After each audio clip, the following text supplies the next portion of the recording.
بسم اللہ الرحمن الرحیم۔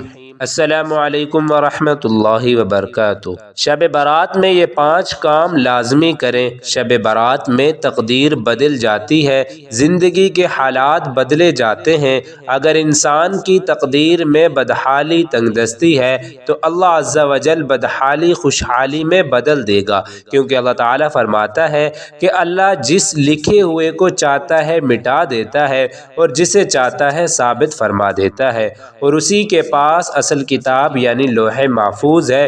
اس لیے ہر مسلمان یہ 5 کام لازمی کرے تاکہ اللہ پاک ہماری تقدیر سنوار دے۔ 5 کام کون سے ہیں جو ہمیں کرنے چاہیے، آج کی ویڈیو میں تفصیل سے آپ کو آگاہ کریں گے۔ محترم ناظرین، شب برات بھٹکے ہوئے اور سرکش لوگوں کے لیے ایک دستک ہے جو آخرت کی زندگی کو بھول کر دنیاوی زندگی میں بری طرح پھنسے ہوئے ہیں۔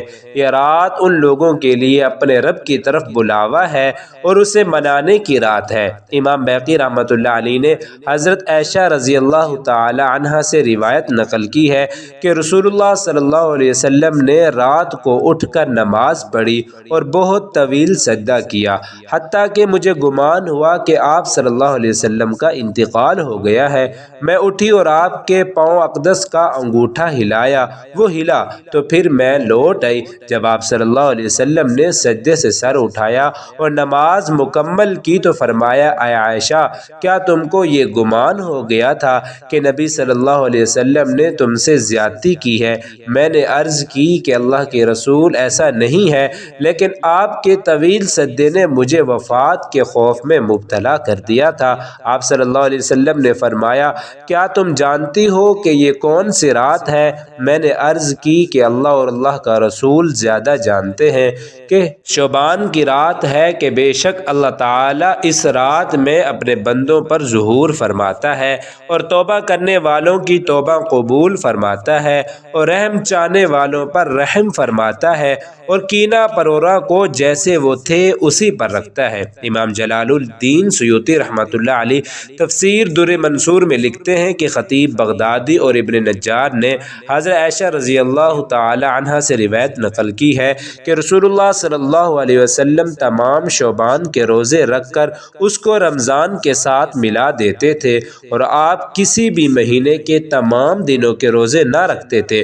سوائے شعبان کے۔ میں نے عرض کیا، اے اللہ کے رسول، کیا شعبان کا مہینہ آپ کو بڑا پسند ہے کہ آپ اس کے روزے رکھتے ہیں؟ تو آپ صلی اللہ علیہ وسلم نے فرمایا کہ ہاں عائشہ، کوئی نفس بھی پورے سال میں فوت نہیں ہوتا مگر اس کی اجل شعبان میں لکھ دی جاتی ہے، تو میں پسند کرتا ہوں کہ جب میری اجل لکھی جائے تو میں اللہ کی عبادت اور عمل صالح میں مصروف ہوں۔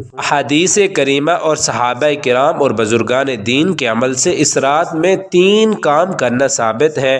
نمبر 1، قبرستان جا کر مردوں کے لیے ایصال ثواب اور مغفرت کی دعا کی جائے، لیکن یاد رہے کہ نبی اکرم صلی اللہ علیہ وسلم سے ساری حیات مبارکہ میں صرف 1 مرتبہ شب برات میں جنت البقیع میں جانا ثابت ہے۔ اس لیے اگر کوئی شخص زندگی میں 1 مرتبہ بھی اتباع سنت کی نیت سے چلا جائے تو اجر و ثواب کا باعث ہے، لیکن پھول پتیاں، چادر، چڑھاوے اور چراغاں کا اہتمام کرنا اور ہر سال جانے کو لازم سمجھنا، اس کو شب برات کے ارکان میں داخل کرنا ٹھیک نہیں ہے۔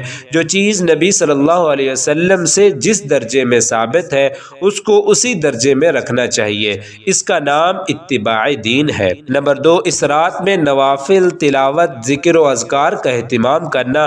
اس بارے میں یہ واضح رہے کہ نفل ایک ایسی عبادت ہے جس میں تنہائی مطلوب ہے، یہ خلوت کی عبادت ہے اور اس کے ذریعے انسان اللہ عز و جل کا قرب حاصل کرتا ہے، لہٰذا نوافل وغیرہ تنہائی میں اپنے گھر میں ادا کر کے اس موقع کو غنیمت جانے۔ نوافل کی جماعت اور مخصوص طریقہ اپنانا درست نہیں ہے۔ یہ فضیلت والی راتیں راتیں شور و غل اور میل اجتماع منعقد کرنے کی راتیں نہیں ہیں، بلکہ گوشہ تنہائی میں بیٹھ کر اللہ سے تعلقات استوار کرنے کے قیمتی لمحات ہیں، ان کو ضائع ہونے سے بچائیں۔ نمبر 3، دن میں روزہ رکھنا بھی مستحب ہے۔ ایک تو اس کے بارے میں حضرت علی رضی اللہ تعالی عنہ کی روایت ہے، اور دوسرا یہ کہ نبی صلی اللہ علیہ وسلم ہر ماہ ایام بیض یعنی مہینے کے 13، 14 اور 15 تاریخ کے روزوں کا اہتمام فرماتے تھے، لہٰذا اس نیت سے روزہ رکھا جائے تو اجر و ثواب ہوگا۔ باقی اس رات میں پٹاخے بجانا، آتش بازی کرنا اور حلوے کی رسم کا اہتمام کرنا، یہ سب خرافات اور اسراف میں شامل ہے۔